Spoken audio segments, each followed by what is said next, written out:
I've been making videos since I was 15. I'm lucky enough to be doing this now as a job, and although I'm very grateful and blessed for all the things I've worked on and all the people that I worked with, there are some things along the way that could have saved me a lot of time and headaches. This video that you're watching right now is the video I wish my 15-year-old self would have had. Who knows, maybe I even wouldn't have lost my hair.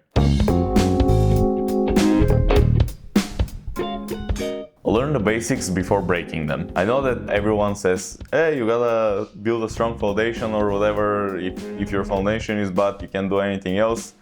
Take it from a guy that tried to learn VFX before he knew basic editing. You should learn at least what you're supposed to know before trying to reinvent the wheel or something. Then you can do whatever you like, but first you gotta learn the basics. Channels like mine and countless others, as well as the official DaVinci Resolve guide that they have on their website, is gonna help you learn the basics. Also, I suggest learning about editing psychology and watching a lot of movies. This is gonna give you a head start and know the basic stuff before moving forward. After you've learned that, and even before you've actually grasped everything, I suggest really early on you learn about storytelling and the algorithm. Every good piece of content and video has the inciting incident, the climax, and the resolution. This is just basic storytelling 101. Maybe for YouTube videos it's a little bit more dumbed down or a little bit changed, but you should definitely know it and try to incorporate it in your editing. Don't always edit chronologically.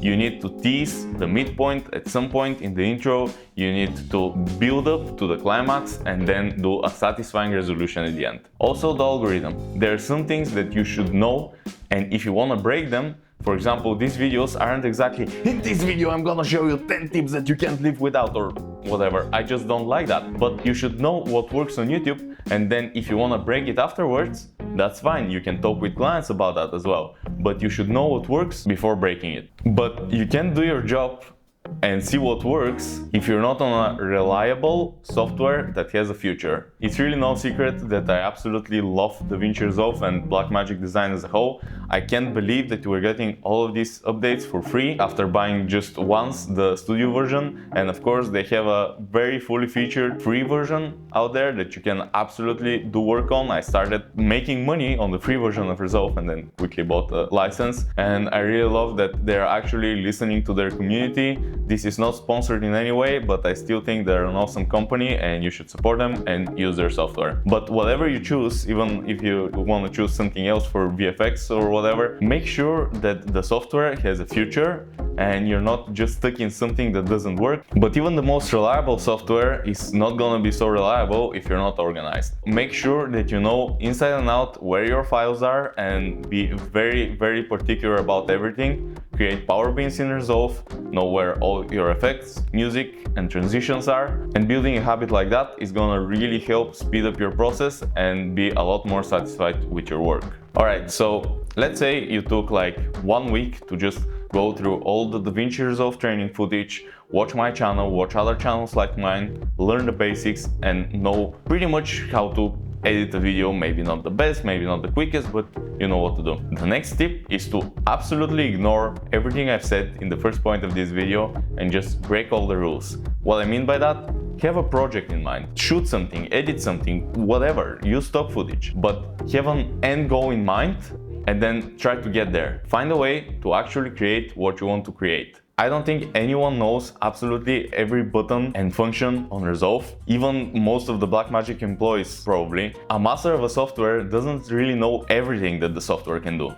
A master knows how to do what he needs to do in the most efficient way possible. And I think the best way of learning that is through actually doing it. Have a project, try to do it. Oh, I want a title behind me. Oh, I want a transition here. How do I do that? Describe it on YouTube. You're gonna find a solution, and this way of learning through doing things is gonna be a lot easier to remember in the future because you actually tried to find it yourself and it wasn't just a tutorial. After you've done that, you need to actually know how to do whatever you need to do faster.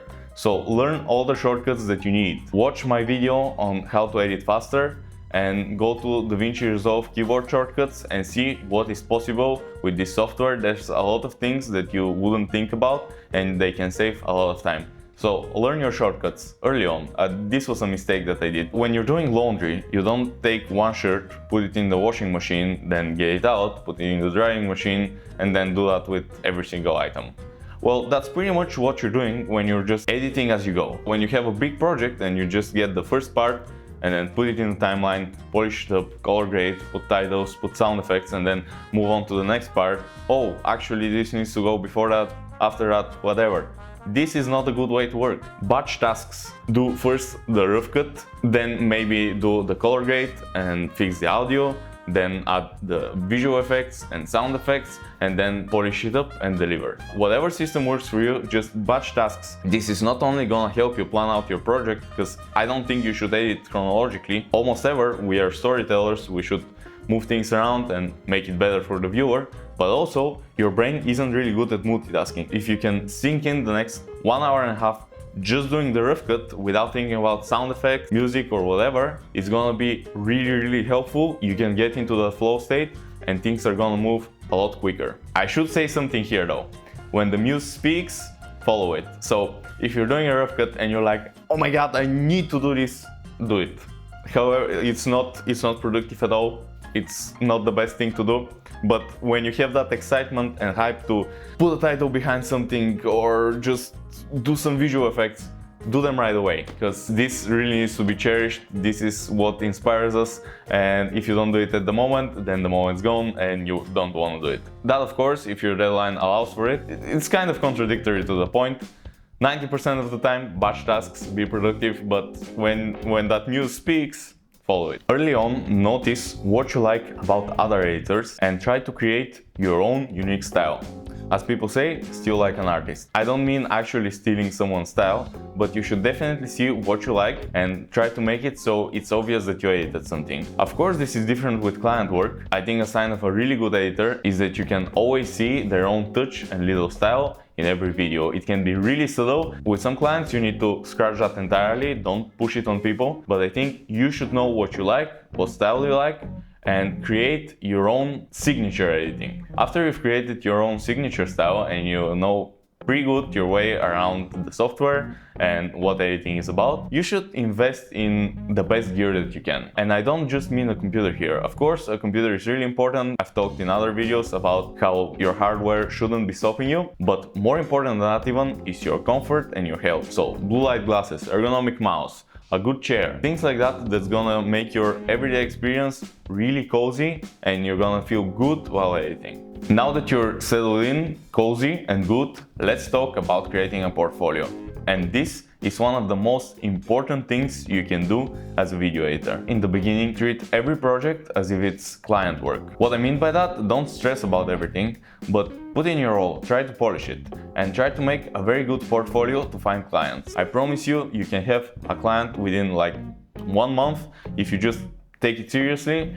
There's a lot of footage you can practice on. If you want practice footage, let me know in the comments and I'm gonna create a drive link with footage for all of you, just to showcase your color grading skills, your masking, whatever. Choose something specific that you're good at and try to incorporate it more and make a show reel. Put yourself out there. This is one of the easiest ways to actually get going. So after you've created a banger show reel and you have some work under your belt, it doesn't actually need to be client work, of course. You may need to do some things for free or something, but get some work under your belt. You need to start searching for clients. And something I've noticed with a lot of editors, they don't want to show their face, they don't want to create real connections with real people. And I think that is really important for everything that we do.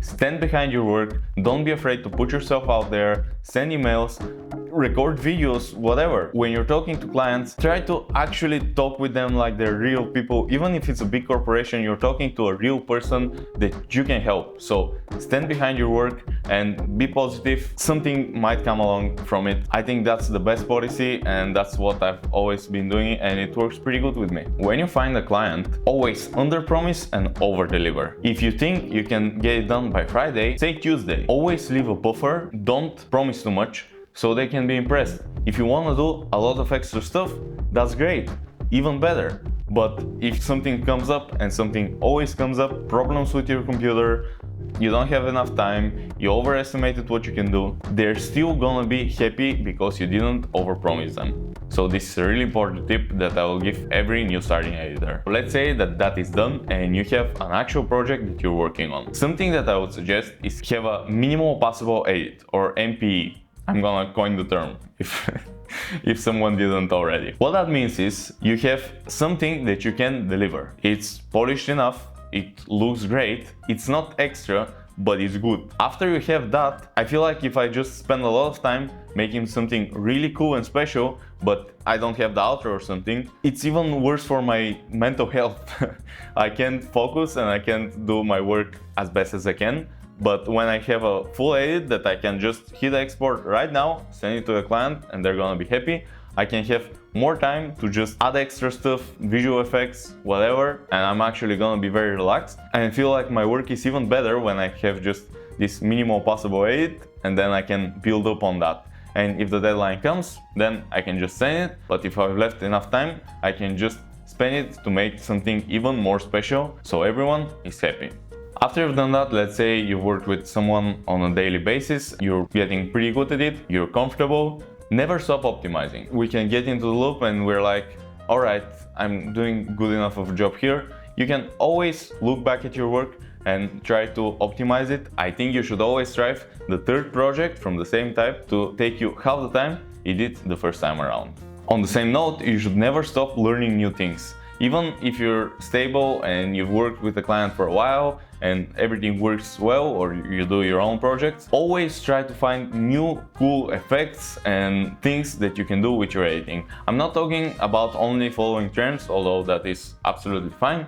I'm talking about just seeing what's out there, seeing what other people are doing, watch a lot of videos, films, to just put new things into your arsenal and keep getting better as time goes on, even if you have recurring cozy work that you know exactly how to do. The next tip is doing your own revisions. That looks like after you edit a video, you just get off the computer for like 1 hour, don't look at this video, and then watch it back the whole way around with a physical notebook or however you want, and just type out all the things that could be slightly improved. This way, it's like you don't need to send the client the first version, the rough cut, so they can go back with the revisions that you already would have seen if you watched it yourself.